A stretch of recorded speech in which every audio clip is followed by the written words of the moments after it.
Does any, does anyone have a question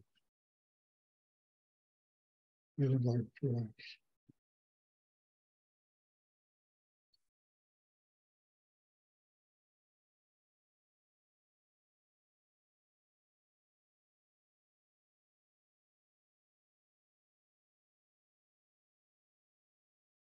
Are there any questions?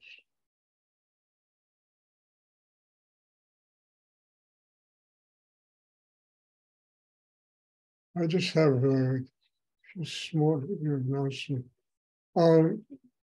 With the permission of Eva, who's on Tuesday, Eva, who's a student here, is going in to have a major operation. And I hope that everyone in the class can really find her in their heart, send their prayers, their love, to help her through a very difficult time. So I'm just asking you this. There are a few people that are going through very difficult times now. Bob Sink is, Eva, Shakur, and we need to really send love, open our hearts, find these people in our hearts, and send all the blessings we can to help them get through really trying times. And I have my blessing and my love and all the support I can give them to get through what they have to go through now.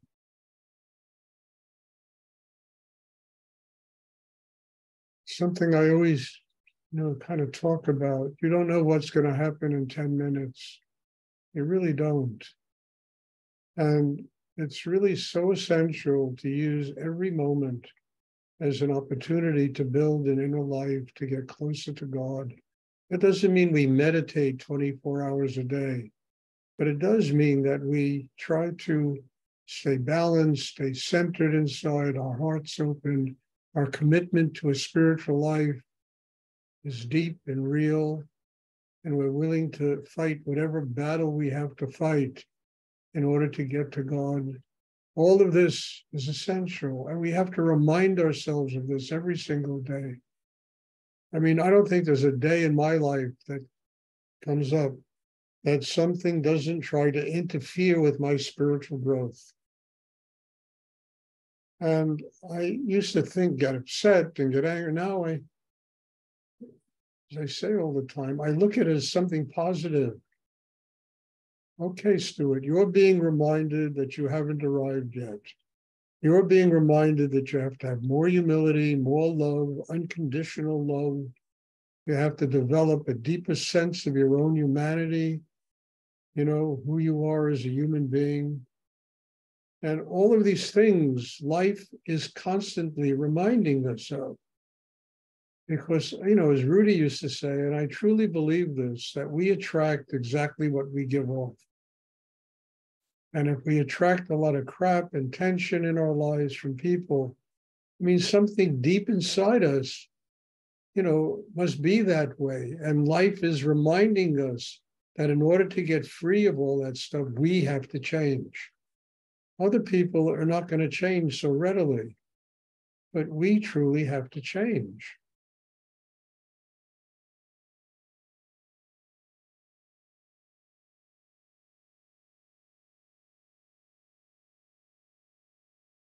Does anyone have a question?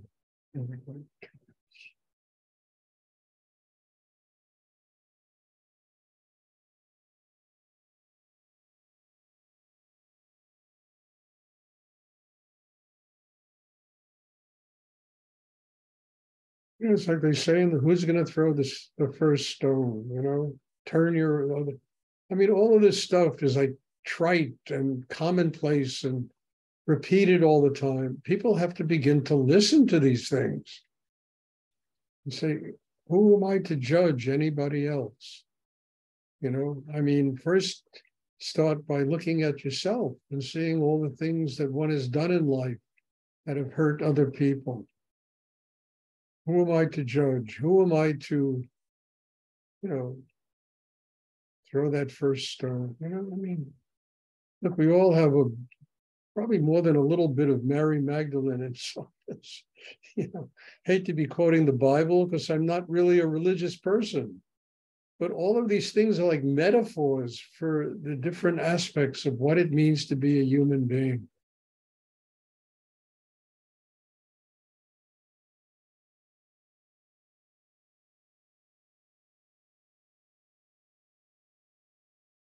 And just doing that teaches us nothing is negative. Everything is a teacher. This is a hard thing to accept because it's much easier to blame the other people in the world for all the nonsense going on. But if people would just change inside themselves, a lot of this nonsense would disappear. Instead of endlessly trying to get revenge and this and fighting and wars, and especially in the political arena. I mean, it's a bunch of lunatics that never, ever accept the fact that they are creating the madness and they have to change inside themselves.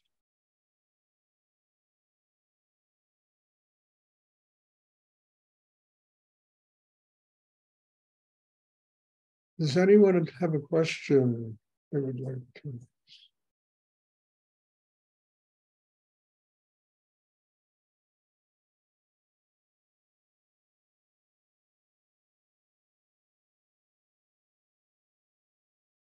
And ultimately, what is this all about?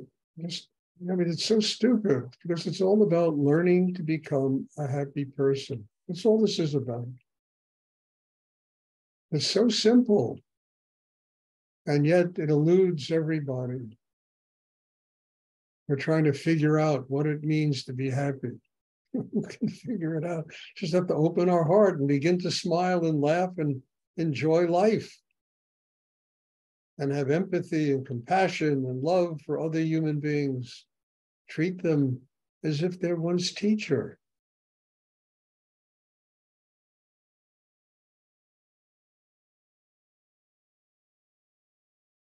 Does anyone have a question you'd like to ask?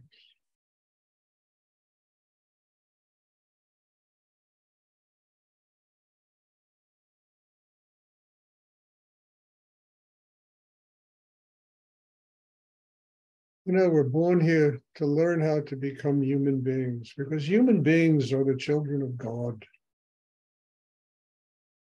You understand? Human beings, the pathway to enlightenment opens up for them. And that's what we're born here to learn, how to develop a system inside that enables you to function on the highest level of what it means to be human. And the doorway opens.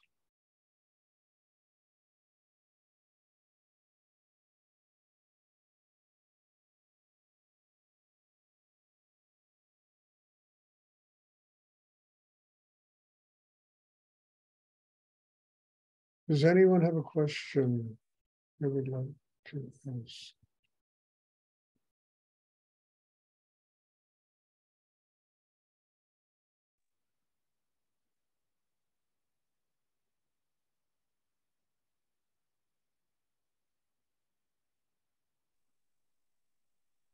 Stuart, can you talk about deepening our commitment in our work?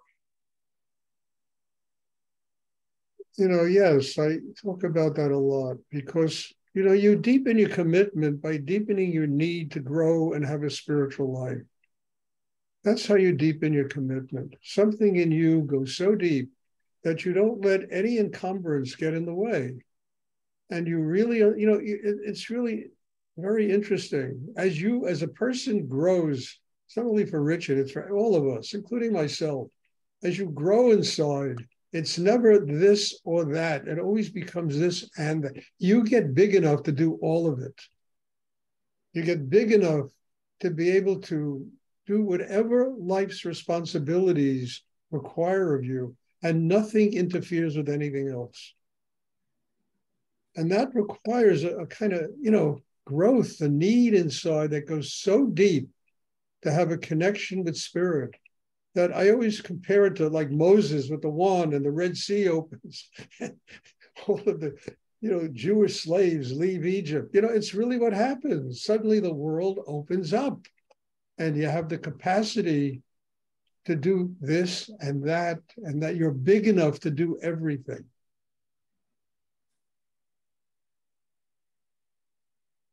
But it's dependent upon each human being and how deeply they want a spiritual life. And that it opens it all up. It opened it up for me endlessly, all the time. Provided me with a business for 30 years that enabled me to teach meditation every night. Provided me with family, provided with so many things that were essential for my learning how to grow. It provided me with an incredible capacity for forgiveness with people. So, we live in a world that's either or. And it's not either or, it's getting bigger inside. So it can be this and that and that and that. And everything fits. Because we have that bigness, that chakra system that is so grown inside, it can support every single aspect of our lives. That all depends upon how deeply a human being needs to work on themselves. And if they need it in that kind of depth, the universe responds. Not all at once, but gradually over time. You begin to see how you can support all aspects of your life. And you can also get rid of things that shouldn't be supported, that are interfering with your journey to God.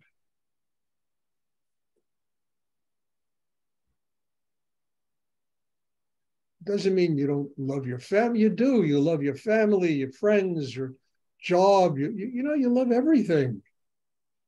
But nothing conflicts with anything else. You're big enough to do it all. I had to learn how to do that. I learned how to do that by endlessly simplifying my life. And it allowed so many things to take place, not just even to simplify my inner self. And it allowed so many things to take place at the same time. And I still do that today.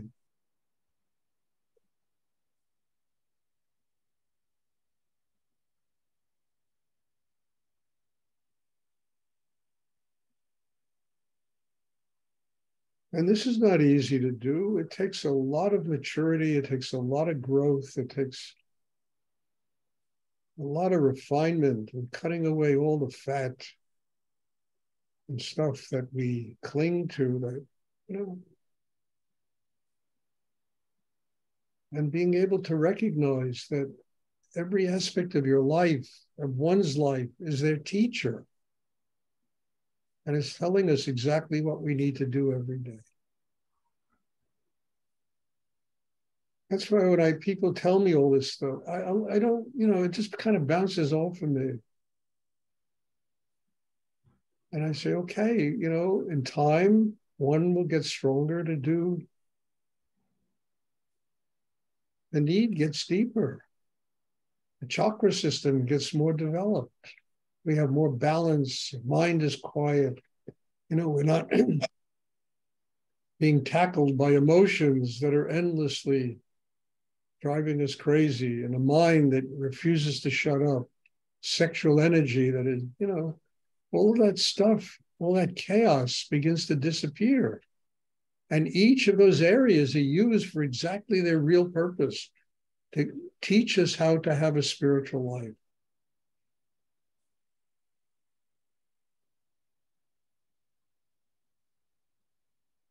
And then we love our family unconditionally. We love our friends unconditionally. We don't walk around judging everybody or being superior to everybody. Nobody's superior because they're having a spiritual life. It makes us inferior, We have to understand the humility of dealing with other people and how most people are not terribly conscious. And if we have consciousness, we have to learn how to make up the difference for them.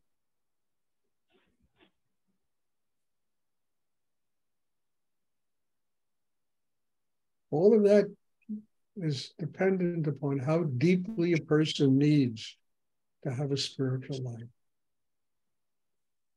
Then we have will, we have mind, we have breath, we have chakras. And we have an incredible double breathing exercise given to us by Rudy. God bless him. That enables us to do this if we really work at it.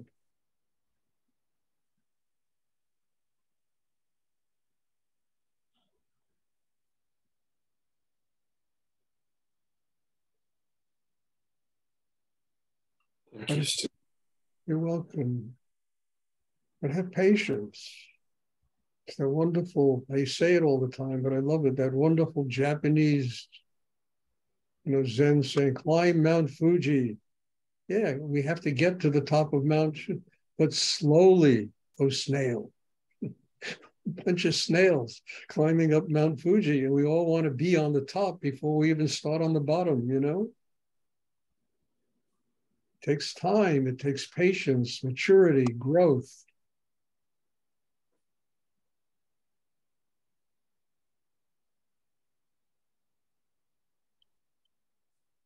And if you learn to have patience with yourself, you'll learn to have patience with everybody else. I mean,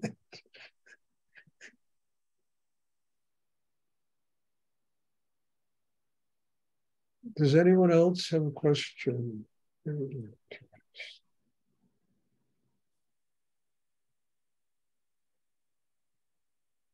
Look, I'm about halfway up Mount Fuji, and I've been climbing that mountain for a long time. I still have a long way to go.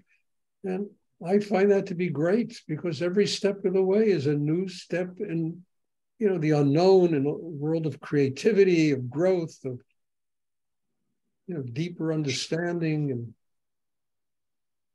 I mean, there's nothing wrong with slowly climbing Mount Fuji.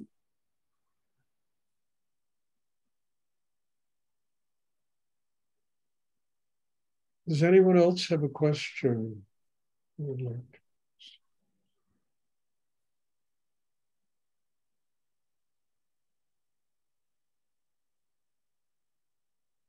Okay. There'll be class tomorrow evening. I'm hoping to see you all tomorrow evening. God bless. And also, if people are interested in coming to this meditation, I'm open for new students. It's very important to have new students. So if you know people that are interested, have them get in touch with me. But you can tell them if they get in touch with me and then they don't show up for class, I'm absolutely not interested in having them as a student, They have to, please, Carrie, please try and sit still. Absolutely not interested. If, people have to show a need, that need has to begin right at the beginning. So thank you. God bless you all. And as I tell you, after every class, you're all my teacher. And I appreciate your presence, and your presence really demands that I grow. And that's what I'm here to do in life. So God bless you all. Please try and keep Eva in your heart on Tuesday or from now until, she needs all the love and the blessings that we can give her. And hopefully I'll see everybody tomorrow. God bless. Thank you. Thank you, Stuart. Thank you, Stuart.